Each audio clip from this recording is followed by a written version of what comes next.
You're listening to Catholic Sprouts, the daily podcast for Catholic kids that strives to plant seeds of faith.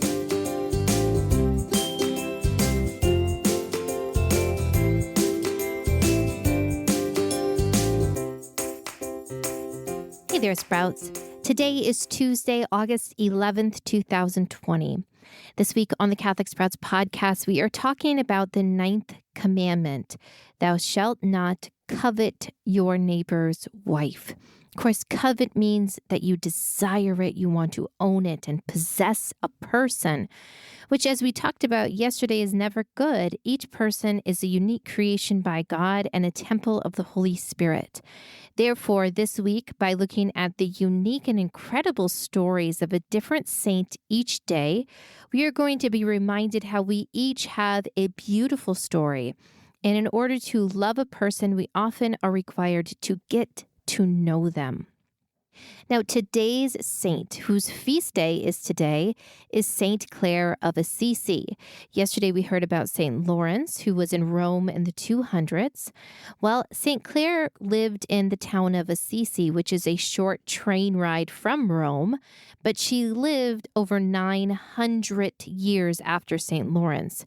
Saint Clare was born in the late 1100s. Now, there's another famous saint from the city of Assisi, Italy, and that, of course, is Saint Francis of Assisi. Saint Francis left behind a life of wealth. He embraced poverty, and he became a wandering preacher, and he would restore churches, and he was a great reminder that everything we need comes from God. Saint Clare was a daughter of a wealthy man. She lived very comfortably in a home with a maid, and yet she loved to hear Saint Francis preach, and she desired to imitate his life. But her parents strictly forbid her. They thought that the best thing that she could do for herself was to marry a rich man and create a powerful connection for their family. However, Clare desired to give her whole life to God. Therefore, when she was 18, when she was legally an adult, she left home in the middle of the night. She met St. Francis at a church, and there in a beautiful ceremony, she cut off her hair. She got rid of her fancy clothes and put on an old robe, a rag basically, and dedicated herself to God. Her father tried to come to the monastery shortly after and drag her home, literally drag her home. But St. Clare was not only dedicated to God, she also was a very stubborn woman. She clung to the altar in the church and she refused to go. She knew that God was calling her here. And eventually she fully discerned that God was calling her to start a new order, an order that shared St. Francis's love of the poor, but an order that was cloistered, that remained hidden away from the world and supported the world with prayer. Eventually, other women joined her, and they began to call themselves the Poor Ladies. The order that St. Clare founded is still with us today, and they are called the Poor Clares. As part of the rule for her order, the sisters wore no shoes, and they never ate meat, and they also didn't own anything. They didn't own any property at all. When she was going through the process of having her order recognized by the larger church, a pope begged her, get rid of that rule. You need to own some property. Let people give you land and buildings. Let people give you things so that you won't starve, so that your sisters won't have to worry about providing for themselves. But St. Clare flatly refused. Instead, she said that she felt called to lead her sisters into a privilege of poverty. And to this day, the Poor Clares own nothing. They don't even own the monastery in which they live. And in order to eat, they rely on the donations of other people. Because of this, they know that their fate, their well-being is truly in the hands of God. Now, two remarkable things happened in St. Clare's life. First of all, at the time in the 11 and 1200s, there were roaming armies that would oftentimes come and sack, burn, destroy a city. And there was one such army moving through Italy. They knew it was coming. Almost every person in the town of Assisi fled. But at the time, St. Clare was very sick, and she also prayerfully discerned that she would not flee. They would not leave her monastery.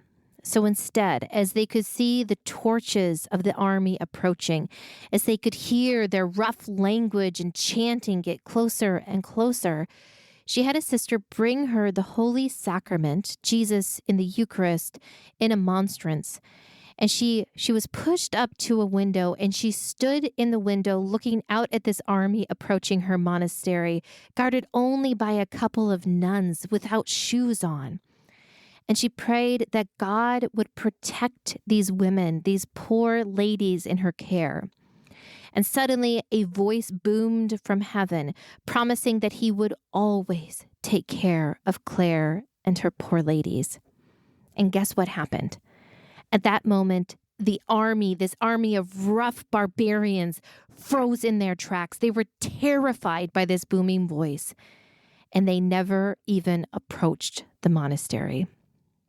Now, the other story also happened while St. Clare was sick and stuck in bed, and it explains why it's so strange. But St. Clare, even though she lived hundreds of years ago, hundreds of years before the invention of the television, is still the patroness of TVs and TV repairmen. So here's what happened. So St. Clare was very ill, and there was one Christmas where it was clear that she would not be able to get out of bed and go to the beautiful Christmas Eve Mass and hear the choir singing. Well, this was very devastating for her, and so she prayed that God could comfort her through this. But then, miraculously, while she lay in bed, far from the events of the evening, she suddenly saw a projection of the Christmas Mass, and she even heard the choir singing. It was as if her entire wall in the small room where she was in the monastery had become a TV screen. And while she lay there in her bed, even during the 1200s, she lay there and she watched everything that was going on far away from her bed as if it was projected there just for her. Now, St. Clare died when she was still a little bit young because she was so ill and frail, but she is an incorruptible saint. So if you go to the city of Assisi and you go to the original monastery where she lived, you can go and see the body of St. Clare, even though she has been dead for nearly 800 years. She is still there. And that is one of the many miracles worked through St. Clare after she died. Now, Sprouts, she is an incredible saint. And I ask today that you pray through the intercession of St. Clare that you too can be stubborn in a good way. Be stubborn for what matters. Be stubborn for the Lord.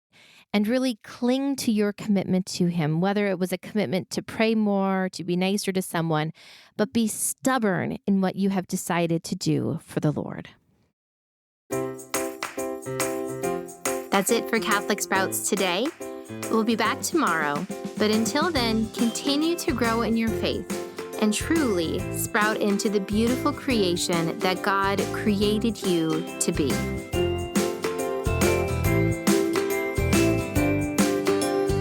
Just one more thing, we like to invite you to come and check out The Creed, which is a series for parents and children to use in the home during this uncertain time in the fall. It is an in-depth look at all that we believe, which we profess in the Nicene Creed each Sunday at Mass.